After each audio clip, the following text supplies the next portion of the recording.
Lyra's 17th birthday came earlier than she had expected.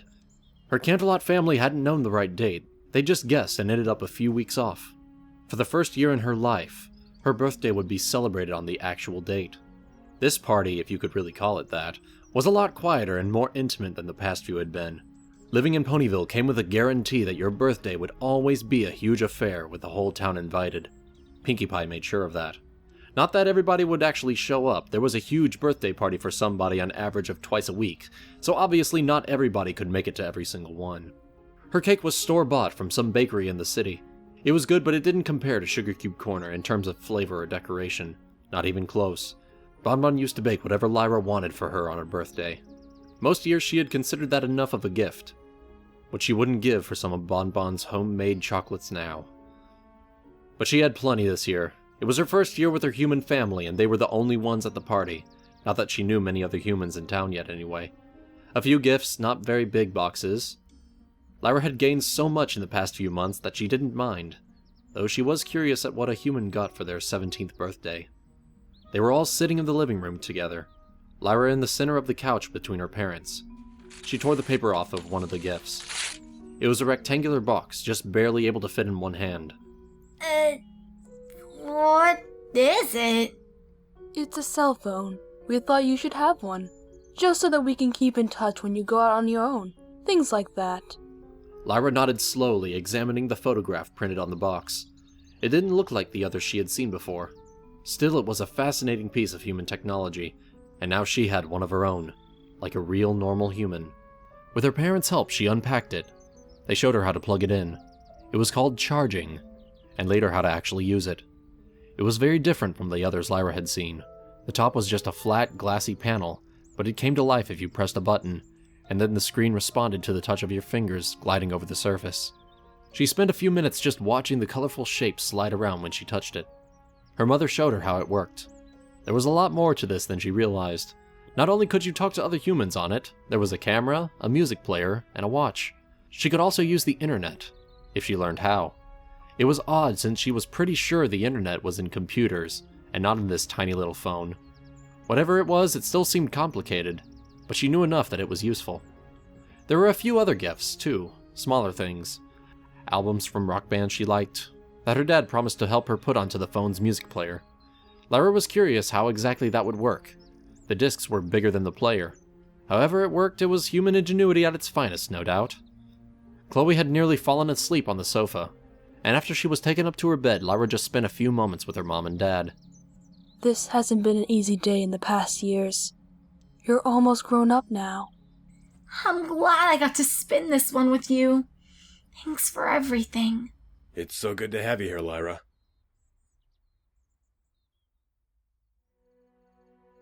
Lyra sat up in bed until well past midnight, studying her new phone.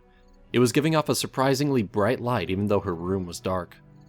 It's incredible that one object can have so many different functions.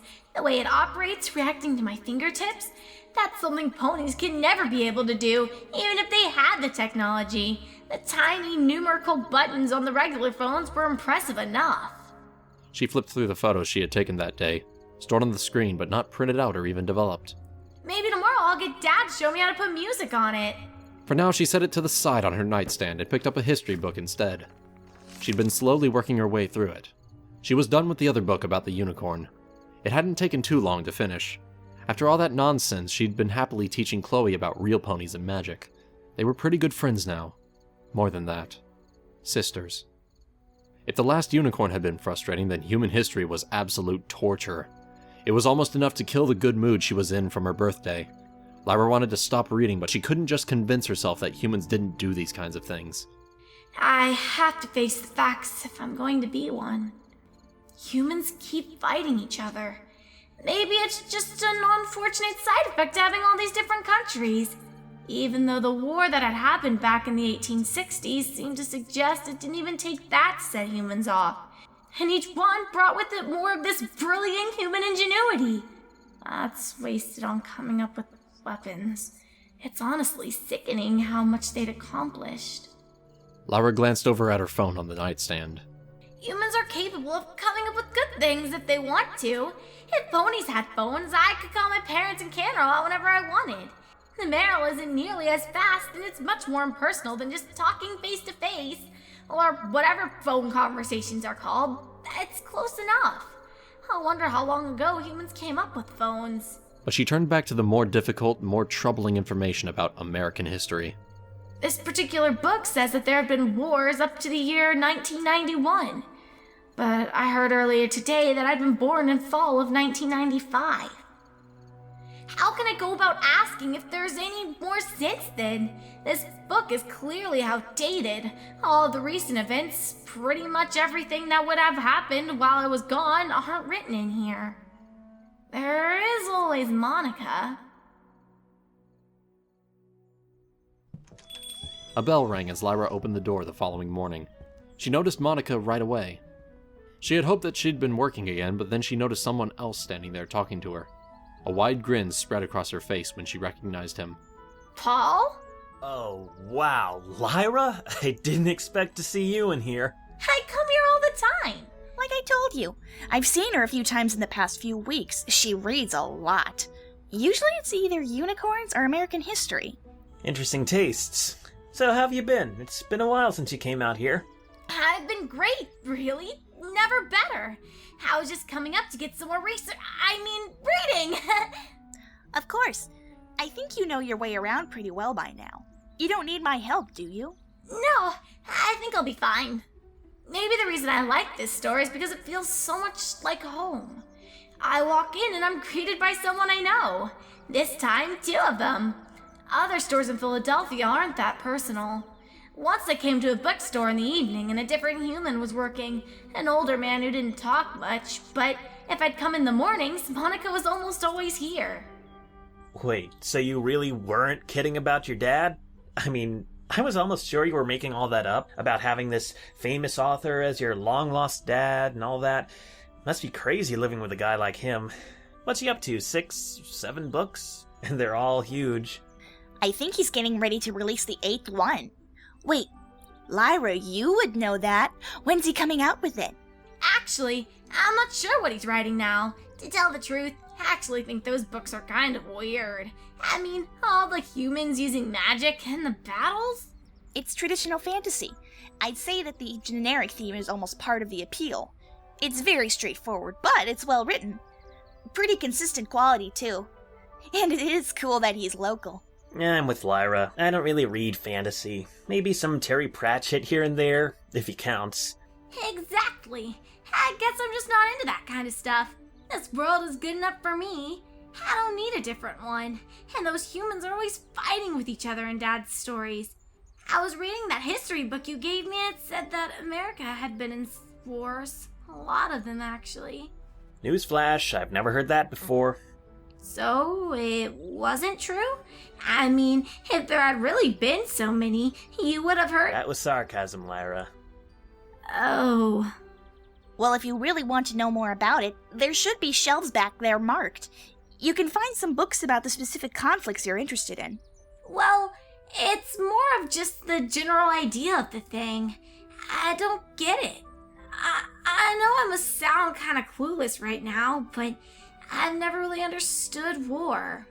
Told you she was a hippie. Now I think you're getting more into philosophy, maybe. But you're asking some pretty heavy stuff. Nobody really understands it. So it's normal for humans not to understand what it means to be human? I guess? Like I said, philosophy. It's over by the— Suppose that, hypothetically, a human grew up not knowing they were a human. Would they still be the same as the others? Speaking of not understanding, I'm completely lost at this point. Yeah! I guess I've just been having some odd thoughts lately. Things have been weird. And what would be normal for you? That's not easy to explain. Figured. Oh, by the way, check this out. I've been putting some of my friends' numbers into it. My parents showed me how it works. Do you guys have phone numbers? Sure, I'll enter that for you. I get the feeling I might regret this, but fine. She took the phone back once she was done and put it in her pocket. Sorry if I was asking some weird questions. I'm just curious. No, it's all fine. Thanks. I think go find what I came for. I told Dad I wouldn't be out long. Lyra headed to the back of the store, locating the extensive history section. Humans certainly keep better records of their past than ponies do. Or better or worse. Wait, why am I oddly willing to accept whatever these books say, more so than history back in Equestria? I guess if humans were gonna make up lies, they wouldn't say this kind of stuff. She took a few minutes browsing around, pulling out books and reading a few pages out of each one, and came out with a good assortment. Not all of them were about war. She found a few others about inventors and popular culture, because those things were just as human as anything else. As she carried her pile of books back to the counter, she thought about what Twilight would think of having so much unheard of knowledge at her disposal. What her other dad, what Dewey, would think. He probably worried about her. Whoa, think you've got enough there, Lyra? For now. You're one to talk. You hardly read nonfiction unless it's assigned. Well, yeah. Speaking of which, what school are you going to, Lyra? I don't know what district you'd be in. School? Well, none yet. My parents weren't sure if I was ready. They talked about homeschool. Yeah, I guess that would make sense. Different circumstances and all. She nodded, but this was another area she was uncomfortable with. I thought I completed all the education I would have ever needed 5 years ago. Sure, magic classes won't be useful now, but everything else is probably still applicable. Do humans have classes on using their hands, or was that behavior too instinctual to require that? Lyra paid for the books, said her goodbyes, and headed back out towards home. Time travel. What? I'm calling it now. Time travel. She's catching up on all the history that's happened since whenever she lived. Not sure what the unicorns have to do with it, though. You who doesn't read fantasy. That would be science fiction. Not that I've read too much of that, either. But isn't she like something out of a movie? Like Tim Burton, if the quirky outsider played by Johnny Depp was a teenage girl instead? This is a real person we're talking about. Lyra sat on the couch in front of the TV, although it was turned off. Her attention was focused on the tiny screen she held in her hand. She'd found the internet function, but actually using it was a different story. It was a major source of information for humans. It had even helped her find her family. But what exactly was it? Tell me more about Fluttershy, please. About Fluttershy? Let me think. As odd as it is, to be honest, I look forward to this as much as Chloe does. It's getting easier to relax having all of this out in the open. And for a human, everyday life in Equestria must sound exciting. It's different, that's for sure, but I'm certain that the human world is still better. Have I ever told you about the dragon before? Spike? This was a much bigger dragon. He was sleeping in a mountain just outside Ponyville and making a cloud of smoke. Fluttershy was the first to see it, and she ran to the park to tell every pony else. Using those pronouns was still hard to get used to, and Lyra had thought she was never going to hear them again after she came here. Chloe seemed to think it was cool, though. But Fluttershy isn't very loud, so when she got to the park, no pony heard her, and they were all too busy to look up and see for themselves. Good, she didn't notice my little slip. I was in the park that day, practicing my lyre, and just taking some time off to enjoy the nice weather and talk to some other ponies. That's another thing different about Ponyville. It's so much easier to meet other ponies, and yet after weeks in Philadelphia, I only have a couple of friends. That's when Twilight showed up, and she told everyone that Princess Celestia had told her to get the dragon to leave. Fluttershy was really worried, since she's actually very scared of dragons. I thought she liked animals. Yes, but dragons are different. You know that painting in the front hallway? The one Mom did? Yeah? That's what it was like. Huge, probably bigger than our house. Why does it have all that gold anyway? What did dragons do with that? It's what they build their nests out of, and they eat gemstones. Remember? I told you, Spike loves them. I wonder what those taste like. They probably taste better to a dragon than one of us. Ponies can't eat them. Nor humans. It's getting late. Chloe, don't you think you should get to bed? You've got school tomorrow, remember? But I want to hear the rest of Lyra's story. That's right. It's getting dark. I'll tell you the rest tomorrow. I'm a little relieved, actually. I reached the end of my own personal experience with the story. I'd have to dig deep into my memory to remember what I was told about the actual trip. Rainbow had certainly made a big deal about it. Promise? Yep. Chloe headed upstairs to bed. Then her father joined Lyra on the couch. You know, I've been hearing a lot about Equestria from Chloe lately. Whenever I'm driving her to school, she's usually got something new to tell me. Yeah, I was actually just telling her another one of the stories. What has she told you? Oh, all about the ponies, the magic, the princesses. It certainly sounds like something she'd like. You came up with all of that yourself? Of course! You're pretty talented. Maybe you could even write someday. Children's books, something like that. I think I'll just stick with music. It's my special talent. I mean, I've always been told... Told what? Oh, I was told, well... Her mind worked frantically. I can't say that my other family and Bon had wanted me to pursue a musical career. Audrey said that I was really good at guitar. She said that I could have a future doing that. Join a real band someday. I thought maybe something might come back to you. Sorry. Maybe it did, just a little, but I can't tell you what it is. So you think Equestria would be good for kids' stories? Sure. It's not quite my taste, obviously, but Chloe sure seems to like it. I keep hearing about one character. Fluttershy? Yeah. Chloe likes to hear more about Fluttershy than Heartstrings. And that's quite a relief. Talking about my own experiences would be difficult. This is a better way to start.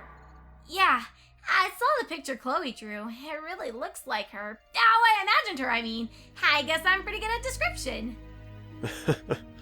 Maybe your mother could do something with all this. She's been looking for material. Maybe. They talked for a little while longer. The topic drifted away from Lyra's stories onto more serious stuff.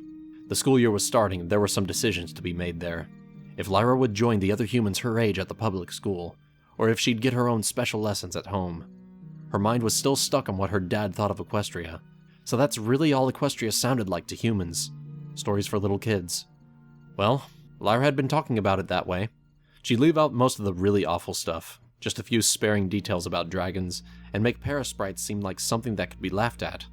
Rebuilding what was left of the house after what they'd gone through sure hadn't been funny. Lyra had been fortunate they hadn't gotten anything really valuable. But the one thing she'd never so much as mention: Discord. He had been on Lyra's mind a lot lately. Reading about the wars in America's past had made her think about him. But he was sealed away in stone in Equestria. There was no reason to worry about him. Humans were in total control of this world, even if he'd driven them to extinction in another one. But nobody needed to know that.